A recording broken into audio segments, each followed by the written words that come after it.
Hi friends, welcome back to Telangana Vantillu. Telangana వంటింట్లో ఈరోజు బీరకాయ పెసరపప్పు.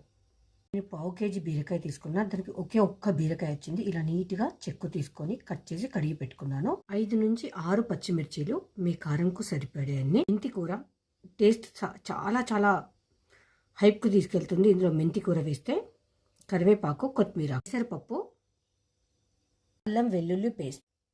స్టవ్ ఆన్ చేసుకొని ఒక కడాయి పెట్టుకొని వేడయ్యాక కొంచెం ఆయిల్, ఆవాలు, జీలకర్ర, మిర్చి, ఉప్పు, కూర,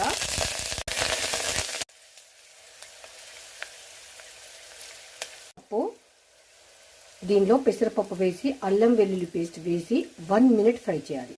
అల్లం వెల్లుల్లి పేస్ట్,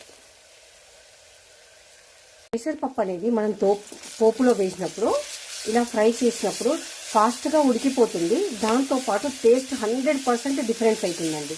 ఇది మా అత్తమ్మ చేసేది, మా అత్తమ్మ దగ్గర నుంచి నేర్చుకున్నాను నేను. చాలామంది ఏంటంటే పోపులో పప్పు వేయరు, సపరేట్గా వేస్తారు. ఒక్కసారి ఇలా వేసి ట్రై చేసి చూడండి. బీరకాయ ముక్కలు మన టేస్ట్కి తగినంత సాల్ట్ అండి, కొన్ని వాటర్ యాడ్ చేసుకొని ఒక్కసారి కలిపేసి కుక్కర్ మూత పెట్టేసి ఒక విజిల్ వచ్చేలాగా తీస్తే మనకు సరిపోతుంది. ఒక్క విజిల్ అయితే వచ్చేసిందండి.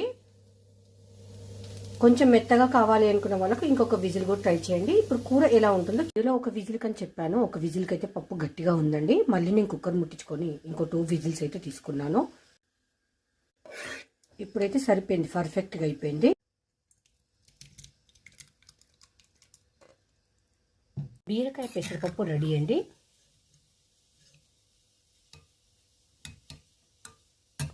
నేనైతే ఇలా చేస్తాను, మీరు ఎలా చేస్తారో ఒకసారి చెప్పండి. మీకు ఇలా చేయడం నచ్చితే ఒకసారి ట్రై చేసేసి నచ్చితే కామెంట్ చేయండి. వీడియో నచ్చితే లైక్ చేసి సపోర్ట్ చేయండి. Thank you for watching Telangana Vantillu. ఎమ్మి బీరకాయ పప్పు అన్నంలోకి, చపాతీలోకి, దేనికైనా కానీ బాగుంటుందండి. టేస్ట్ అయితే ఒకసారి ట్రై చేయండి. Thank you friends.